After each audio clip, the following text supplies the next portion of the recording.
Warning, this review contains spoilers for Twin Star Exorcists Part 1. While destiny dictates that one day they'll be wed and give birth to humanity's savior, a more imminent shared fate confronts the young Rokuro and Benio in the long-awaited second volume of Twin Star Exorcists.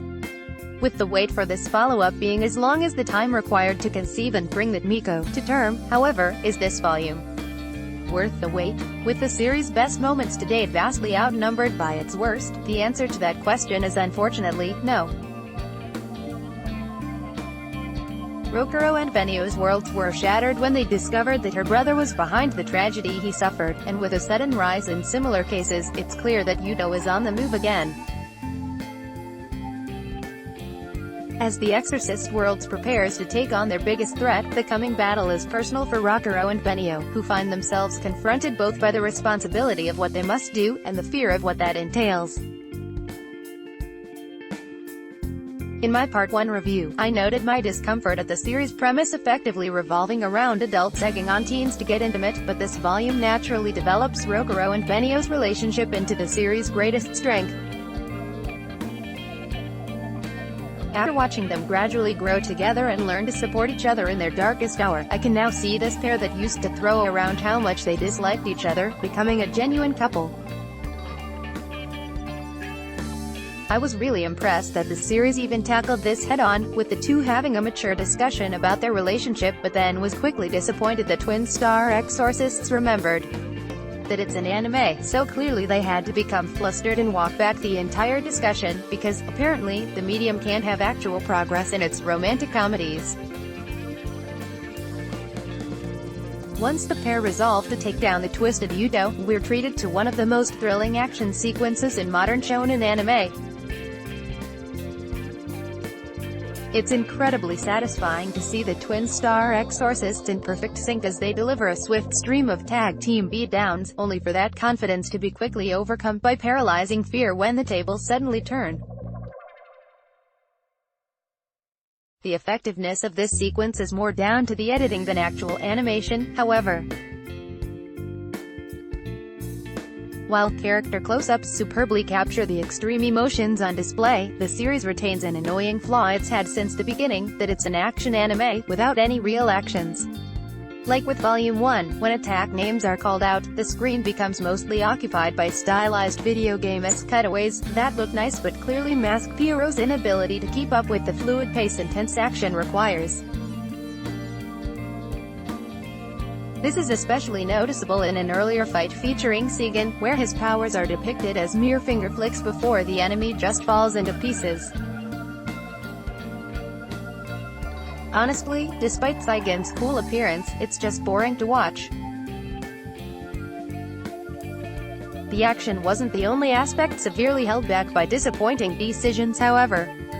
I suspect Japan's TV broadcast guidelines were behind one critical moment being obscured from view, but Pierrot's choice of framing and perspective made the scene so unintelligible that only prior knowledge of the event kept me in the loop. The opening theme, however, features some of the best animation in this release, and the song's an absolute banger. The character designs, most notably a certain sequence involving Mayura, and the neo-futuristic 12 Guardians member Cordelia Kasakami, are really unique and cool too. Studio Pierrot's anime adaptation was already known for deviations from Yoshiaki Tsukino's original manga, like adding an annoying mascot character, but issues similar to those that plagued their adaptations of Naruto and Tokyo Ghoul come in at full force halfway through the set.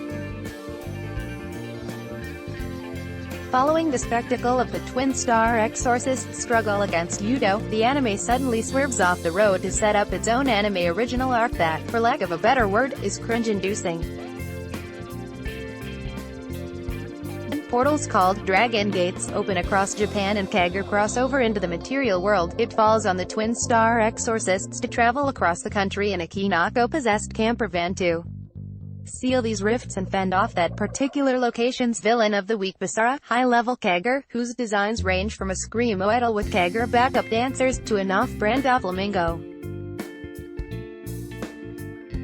One episode, where Rokuro and Benio team up with a washed-up baseball player, even feels like something I'd expect from a cheesy straight-to-DVD Scooby-Doo cartoon. Did I mention that throughout this arc, Rokuro and Benio are accompanied by, say, a toddler they found happily wandering Megano? No? Probably because she's so bland that I have yet to be interested in whatever story they're building up to with her. At this point, Twin Star Exorcists just became embarrassing to watch, and I'm only in the second quarter of a 50-episode run. With such a strong end to the last arc that could have been a perfect stopping point, and some earlier meat prime for trimming, like the opening recap episode, I wonder why Studio Pierrot didn't just make the series a single, cour show. Where the series deserves praise, however, is in the strong performances of its Japanese cast. Benio in particular has to confront a range of emotions like fear, pain, and even comic embarrassment, which Megumi Han channels in every syllable. Ayumu Murase similarly shines as the villainous Yuto, bringing an unsettling, twisted logic to a character not dissimilar to his later role as Cardophilius in The Ancient Magus Bride. The English dub included in this release is one of the better ones I've heard in recent years. While his presence in the cast may be uncomfortable for some, Vic Mignogna really captures Yuto's creepy charisma, while Bryce Papenbrook's Rokuro is a perfect match for Natsuki Hane's, both being perfect fits for the character. Starring opposite, Cassandra Lee Morris delivers a powerful and emotive performance, but I just can't shake the feeling that she was miscast as Benio. One small issue with the dub, though, is that the actors clearly couldn't agree on how to pronounce Myra, with some actors making her name sound like Myra, or even Moira. In regards to the anime limited discs, there is a slight audio issue with episode 16 on the Blu-ray, where one of Rokuro's lines during a key dramatic moment is absent, yet the background music remains and the subtitles play. This isn't present in the English dub, or the DVD version. The higher definition picture of the Blu-ray disc still makes it my preferred viewing option, however. Concluding the Twin Star Exorcists origin story in an exciting yet emotionally charged climax that surpasses anything the series has produced thus far, the first disc of this release will satisfy and excite fans of the series. Pierrot really should have just ended on a high note instead of letting old habits take over. Its intermittent issues, combined with my reluctance to even recommend the second disc as a coaster, however, leaves me ultimately unable to recommend this release. At the least, I advise stopping after the first disc, and just picking up the manga instead. Let's block